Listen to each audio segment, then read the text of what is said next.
Doctor Faheem अर्बलिस्ट का आपको अस्सलाम वालेकुम वरहमतुल्लाहि वबरकातुहू। शॉर्ट वीडियोस के साथ हाजिर खिदमत है। हम इस वक्त मुतहदा अरब अमारात में भी खिदमत के कोई मौके जाने नहीं देते। अच्छा, हम अब बता रहे थे आपको शॉर्ट वीडियोस में डायलिसिस पेशेंट के हवाले से, जिसमें हमने बातिन टपका बताया, परहेज बताया। अब हम ये बताने जा रहे हैं कि आपने क्या चीज़ इस्तेमाल करनी है जिससे डायलिसिस और गुर्दे के अमराज से बच सके।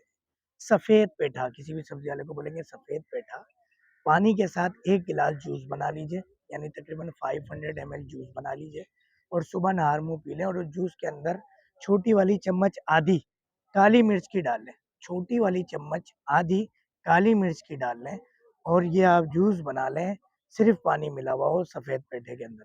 यकीन करें आपके गुर्दे भी वॉश होंगे, आपके ब्लड की बेहतरी सारी सर्कुलेशन हो जाएगी। अस्सलाम वालेकुम रहमतुल्लाह।